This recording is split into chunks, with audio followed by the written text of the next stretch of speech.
Good afternoon, everyone. New Economist Magazine cover out, the world in 2019.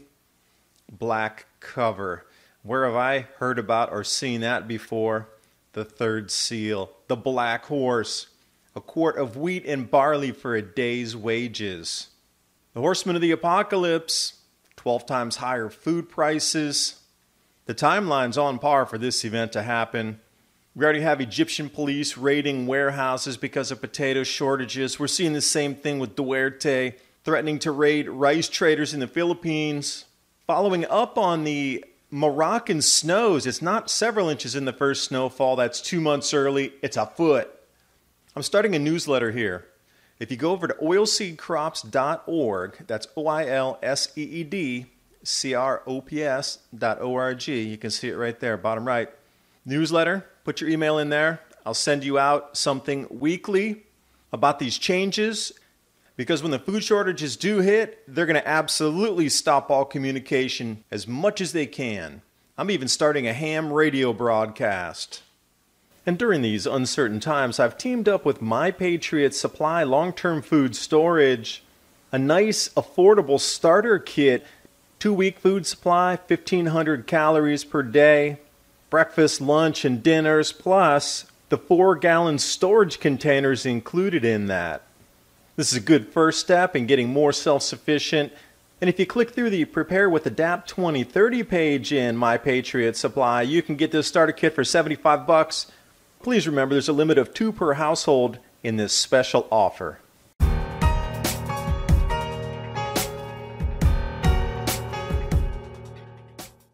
Now, we're all very familiar with the Economist magazine putting out their yearly cover. There's generally some messages contained within about world events that will transpire during the following year. There were messages about the new reset of the economy in 2018 with the phoenix rising from the ashes. And here we are, the world in 2019. Now, this is the first time that the cover's been nearly blank, and you'll notice it's black. This is very interesting. It caught my attention. And then staring into the cover for a few moments, I was trying to get the meaning out of, what is this just blank year that's coming up? And then a reference in one of the emails I received today to the black horse of the apocalypse, the famine. And I thought, oh my, that is so coincidental and so fitting for what's coming up there 2019 and 20 that I just can't, here we are, believe that's a random black cover on the Economist magazine. Here we are, the third seal of the apocalypse opening, the scales, a quart of wheat and barley for a day's wage. So I want to bring you in here to the forecast. Now, the wider these lines are, these are magnetic field lines in the sun. So the wider they are and where they come to that canceling effect. Now, you notice the lines in there with the red dots. That's how intense the weather system changes are going to become. Now, think about everything through 2016, 17, 18. Those are those really small tick marks there that are in the yellow. And then we see that transition point into the green. Well, that means we're coming into the 11-year solar minimum, and we're moving into solar cycle 25. And I want you to pay attention there to how wide the wave becomes, the canceling effect. In turn, is going to have massive changes on our planet in terms of the weather system. Jet streams are moving around out of the flows. Cloud bands are moving. And to get a better gauge here, I turned it into more of a visual so you can see how wide this split and how much more change there needs to come during these next couple of years. Now, since the magnetosphere and our jet streams and Earth and cloud bands and everything are trying to adjust to the new conditions, the most ferocious changes are going to be happening right now through the next 3 years until there's some sort of stabilization, probably 2022 to 2025, somewhere in there. But until that point, look how much more change we have. The yellow box is approximately where we are now compared to where we're going with the purple bar, 2020 to 2021. Now, this would encompass the entire year of 2019. Now, what we've seen so far in the wipeout of crops, a 10% reduction globally in yields of wheat, 30% reductions in rye globally, as well as the droughts, the massive floods, the out-of-season cold, the extreme heat from the new equatorial vortex that is formed.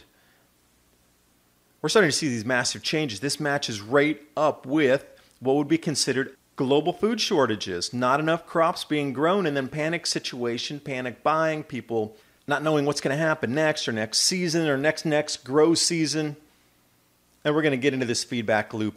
People are going to redivert their resources out of the stock market and banks, and the takedown of any kind of narrative that doesn't exist within the dogma of established XYZ topic, whatever it is. If you're saying something alternative, they want you out of the picture.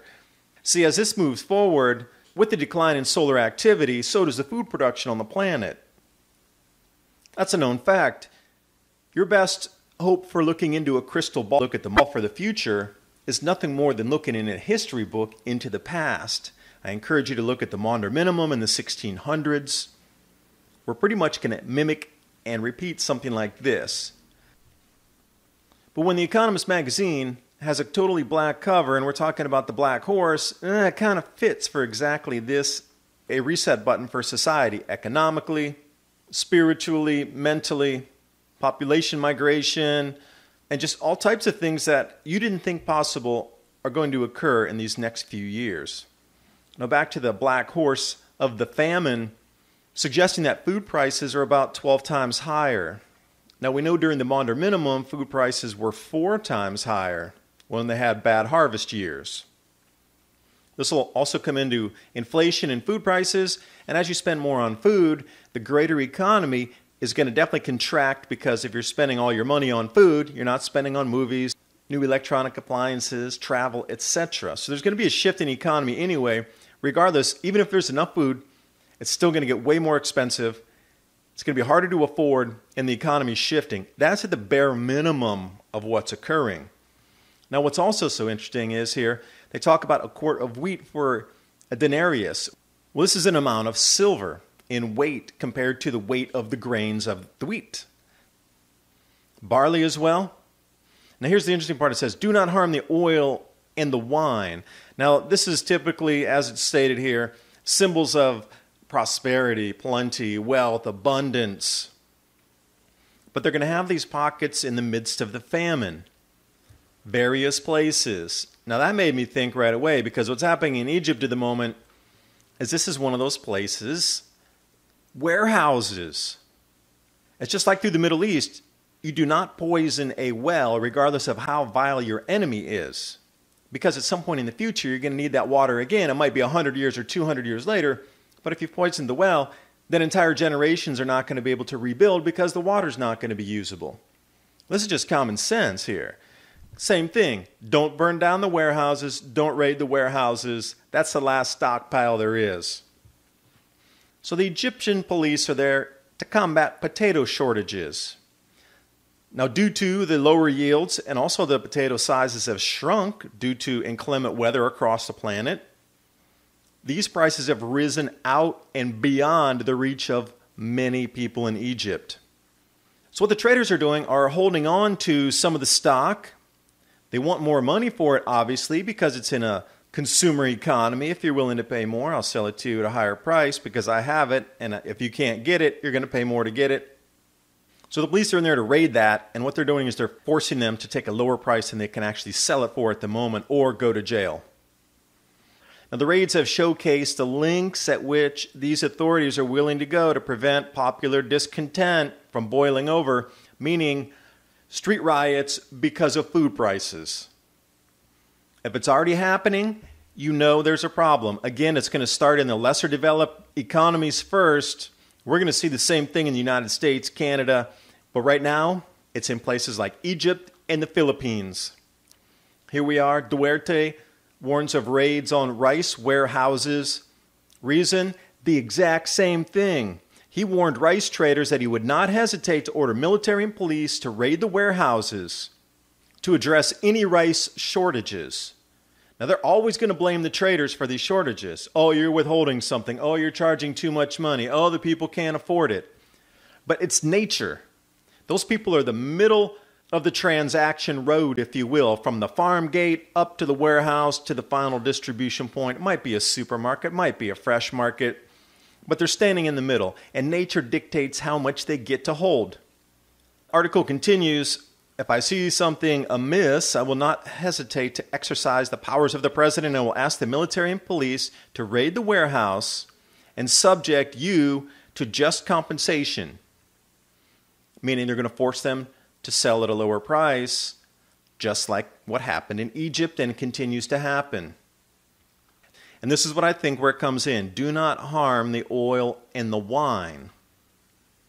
Because these warehouses are probably going to be the last bastions of food that are going to be in cities in the future. They're going to be guarded, and you don't want to burn them down because that's your food source. Why do you think the police state's been unveiled for all these years? They're trying to pre-lock down the planet. And here we go. Now they're trying to lock down the information flow. And if you can't see the progression, and as I said 3 years ago, the last thing to look for is a collapse of the economy 1 year before there's not enough food on the planet. And now we get the Economist Magazine with that black cover. The timing is too perfect for all this to be coincidental. I'm going to bring you back here to the newsletter. I've started this. You can enter your email. You'll get on my list, and I will continually send out updates. It's going to be in a PDF format. It's going to be more generalized information. If you want more specifics, you're going to have to come over to Patreon, support me there, where I'm going to be doing a bi-weekly release, but it's going to be more detailed information on areas on the planet, other things about economics, and some of what I see in the news feeds and how powers that be are reacting to all of the changes that are coming. You have to realize this is absolutely a reset for our economy, a reset for society, and our lives will never be the same again. And once you understand that, they're targeting political groups in the censorship. They're putting it as a mask. Hey, we're going to censor all the right content. They're dividing people. They're giving you a reason for doing such, but they're slowly like a python. They're squeezing in. Next is probably going to be economic news. Look around on YouTube and see who's doing a bunch of economic news. You saw Sean up at SGT Report, got his channel yanked a couple months back. So where does it lead from there? If they're going to just do the check off on the boxes, they're going to go politics, economy, and people who are trying to explain all these weather events that it's not CO2, and they're trying to explain why all the crop losses are here, check. So I'm very interested in what type of information you would like to receive in your newsletter.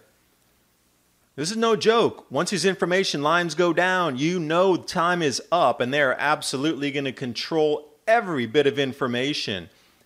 I tell you what, right now, China is being allowed to unveil their own internet system within the country as a test plot. I say less than 6 years from now, the entire world will be as controlled tightly as China is, with censorship, government intervention, government eavesdropping, and we will have no lines of communication other than private websites, ham radio, Brighton, and BitChute. And an update on the 2-month early snows in Morocco, I'd put a request out. Hey, can you send me some photos? Because when I was looking, I could not find any images of the story, just text. Some of the ski resort areas had reported 3 centimeters. And you have to realize, if you're talking about centimeters, it's 30 centimeters to a foot. Well, here is the actual totals that have come down 2 months early. 30 centimeters, a full foot. Not inches in this first super rare, completely out of season snowstorm, a foot of snow. This occurred in a couple different locations. Ifrane was the one where there are more images coming out. Blue City as well. Mainly snows in January, February, but not this early. It's so rare, so unusual. But take a look at the depths. It was accompanied by high winds as well. That's why I see a lot of sticking snow. Thanks for watching. Hope you got something out of the video. If you like this type of information, tri-weekly podcast, mini Ice Age conversations, anywhere you can find a podcast hosted across the net.